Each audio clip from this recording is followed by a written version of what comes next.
Institut Agama Islam Negeri IAIN Bone, Fakultas Syariah dan Hukum Islam, Program Studi Hukum Tata Negara semester 4. Bismillahirrahmanirrahim. Kali ini saya akan membahas materi mengenai Islam dan hak asasi manusia. Nah, tentunya kata Islam dan hak asasi manusia ini sudah sangat lumrah kita dengarkan pada era saat ini. Kata Islam di sini ada yang mengatakan bahwa Islam merupakan salah satu agama terbesar yang ada di Indonesia. Ada pula yang mengatakan bahwa Islam di sini merupakan suatu agama. Nah, ini mungkin merupakan pendapat dari berbagai kalangan. Ada pula yang mengatakan Islam di sini memiliki hubungan yang sangat erat dengan hak asasi manusia. Dan ada pula yang mengatakan bahwa Islam dan hak asasi manusia itu tidak saling berkaitan. Nah, tentunya hal-hal seperti itu akan saya bahas. Apakah memang betul-betul ada hubungannya atau memang justru tidak ada kaitannya sama sekali? Seperti itu. Jadi, ada beberapa poin penting yang perlu saya bahas terkait dengan Islam dan hak asasi manusia. Nah, poin penting tersebut yang pertama yaitu terkait dengan definisi dari Islam itu sendiri. Kemudian yang kedua terkait dengan tujuan hukum Islam. Kemudian yang ketiga terkait dengan latar belakang munculnya hak asasi manusia. Kemudian poin keempat terkait dengan definisi dari hak asasi manusia, baik dari segi bahasa maupun dari segi undang-undang yang mengaturnya. Kemudian poin yang kelima yaitu terkait dengan perkembangan hak asasi manusia dari segi sejarahnya, atau bisa dikatakan dari sisi sejarah barat dan dari sisi sejarah dalam Islam. Kemudian poin yang keenam yaitu terkait dengan perbedaan antara hak asasi manusia dari barat dengan hak asasi manusia dalam Islam.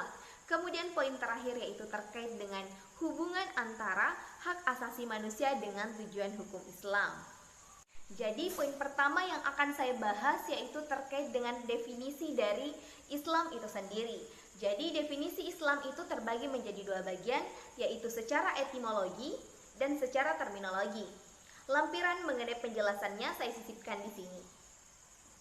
Nah, kemudian selanjutnya terkait dengan secara bahasa, perlu diketahui bahwasanya kata Islam di sini berasal dari bahasa Arab yang dimana berasal dari kata aslama yaslimu yang berarti tunduk dan patuh, berserah diri, menyerahkan, menyampaikan, dan menunaikan.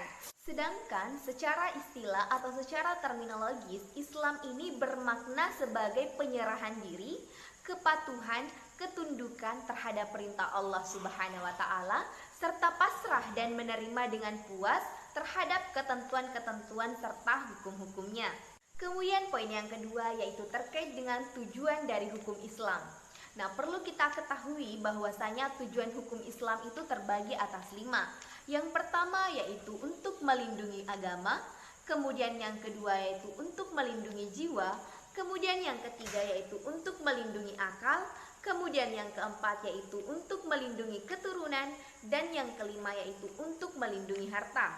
Nah, selanjutnya materi ketiga yaitu terkait dengan latar belakang munculnya hak asasi manusia.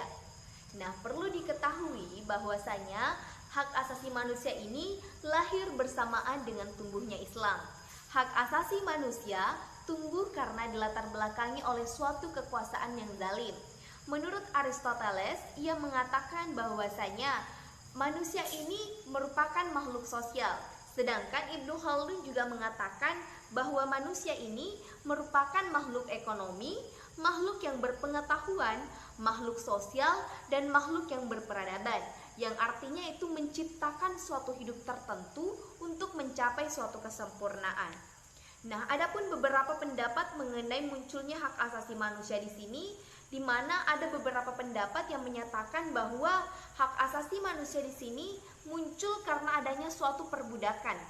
Hak asasi manusia juga muncul karena adanya suatu manusia yang totaliter, yang absolut terhadap suatu kekuasaan tertentu, yang dimana di sini juga terdapat pembagian kekuasaan, pemilihan umum.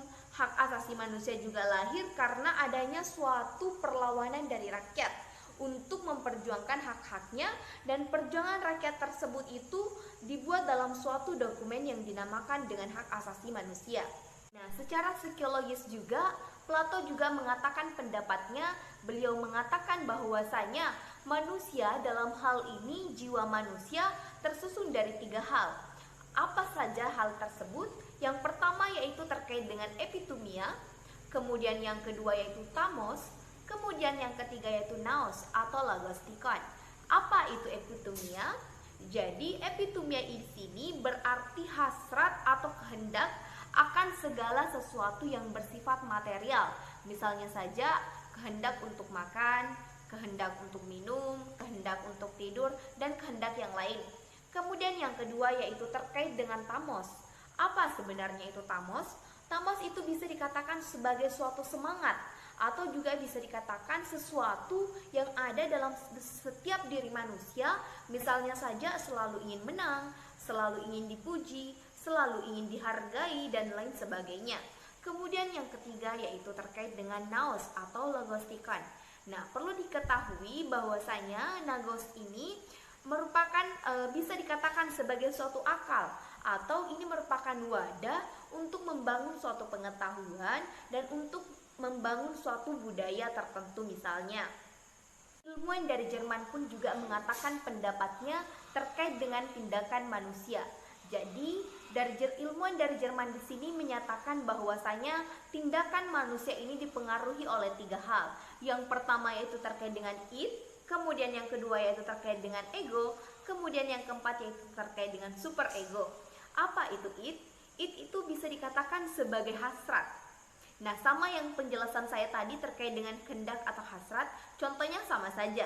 Kemudian yang kedua yaitu terkait dengan ego.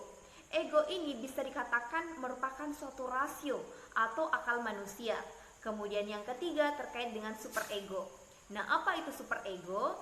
Jadi, super ego ini merupakan suatu tatanan yang berada di luar dari manusia.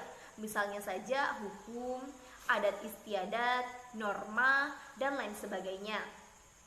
Dan Durkheim juga mengatakan bahwa sebenarnya ada yang memaksa dalam diri manusia. Dan pada hakikatnya itu bebas dari segi rasio.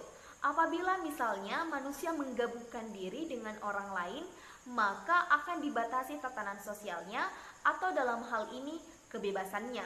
Jadi ringkasnya seperti ini.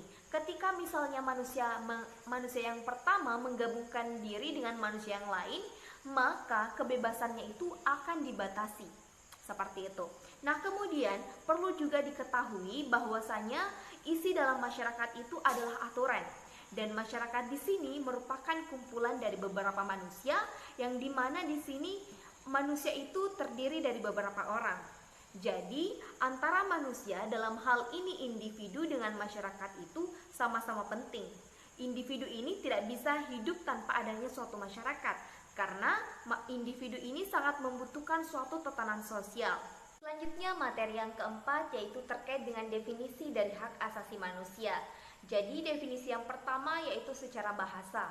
Perlu diketahui bahwasanya hak asasi manusia di sini merupakan hak dasar, hak pokok, hak fundamental, dan hak kodrati. Hak asasi manusia di sini juga merupakan suatu hak fundamental yang melekat pada hakikat keberadaan individu, yang dimana ini wajib untuk dihormati oleh individu itu sendiri, masyarakat, dan negara. Selanjutnya yang kedua yaitu terkait dengan menurut Undang-Undang Nomor 39 Tahun 1999 yang dimana di sini terdapat pada pasal 1 angka 1 yang menyatakan bahwasanya hak asasi manusia adalah seperangkat hak yang melekat pada hakikat dan keberadaan manusia sebagai makhluk tugas yang maha esa dan merupakan anugerahnya yang wajib dihormati, dijunjung tinggi, dan dilindungi oleh negara hukum, pemerintahan, dan setiap orang demi kehormatan serta perlindungan harkat dan martabat manusia. Jadi ringkasnya seperti ini. Hak asasi manusia di sini merupakan sesuatu yang melekat pada hakikat keberadaan manusia. Melekat artinya sesuatu yang fundamental, sedangkan hakikat artinya sesuatu yang esensial. Jadi esensial artinya merupakan harus ada. Jikalau misalnya ini tidak ada, maka tidak akan bisa dikatakan sebagai manusia. Selanjutnya materi yang kelima yaitu terkait dengan perkembangan hak asasi manusia dari sisi sejarahnya. Jadi perlu diketahui bahwasanya perkembangan hak asasi manusia dari sisi sejarah di sini terbagi menjadi dua bagian. Yang pertama yaitu dari sisi sejarah dalam Islam, kemudian yang kedua yaitu dalam sisi sejarahnya dalam Barat. Yang pertama yang akan saya jelaskan yaitu terkait dengan sejarahnya dalam Islam.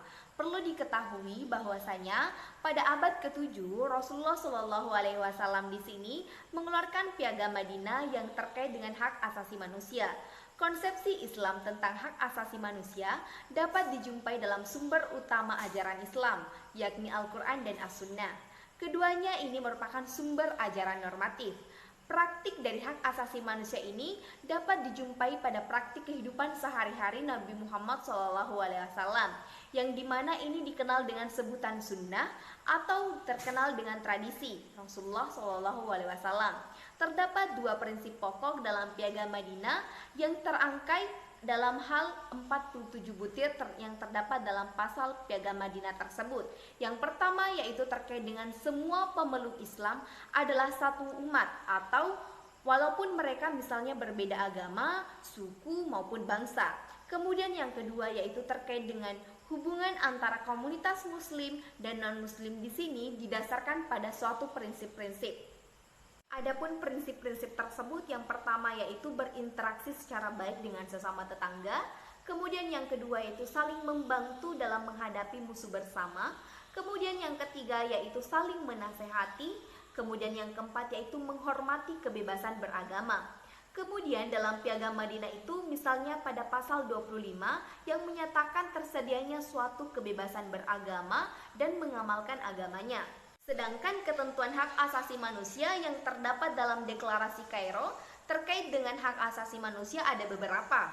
Yang pertama yaitu hak persamaan dan kebebasan yang bersandar pada ajaran Al-Quran. Kemudian yang kedua yaitu terkait dengan hak hidup. Kemudian yang ketiga terkait dengan perlindungan diri. Kemudian yang keempat terkait dengan kehormatan pribadi. Dan yang terakhir yaitu terkait dengan hak berkeluarga dan lain sebagainya.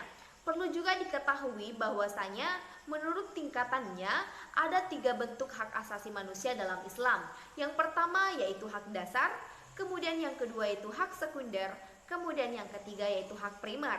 Nah, apa saja contoh dari hak primer di sini yang akan saya jelaskan di sini. Jadi, perlu diketahui bahwasanya salah satu contoh dari hak primer atau hak dasar di sini yaitu misalnya hak untuk hidup, hak untuk mendapatkan suatu keamanan. Kemudian contoh yang kedua yaitu terkait dengan hak sekunder. Nah, hak sekunder di sini contohnya misalnya saja jika seorang kehilangan haknya untuk memperoleh sandang dan pangan yang layak, maka akan berakibat juga hilangnya suatu hak hidupnya. Kemudian yang ketiga yaitu hak primer. Nah, hak primer di sini contohnya misalnya hak yang tingkatannya lebih rendah dibandingkan dengan hak primer dengan hak sekunder. Seperti itu. Selanjutnya itu sejarahnya dalam Barat. Nah, perlu diketahui bahwasanya wacana awal munculnya hak asasi manusia di Eropa di sini dimulai dengan lahirnya Magna Carta yang membatasi kekuasaan absolut para penguasa atau raja-raja. Sejak lahirnya Magna Carta sekitar tahun 1215, raja yang melanggar aturan kekuasaan harus diadili dan mempertanggungjawabkan kebijakan pemerintahannya di hadapan parlemen. 4 abad kemudian, tepatnya pada tahun 1689, lahirlah Undang-Undang Hak Asasi Manusia di Inggris.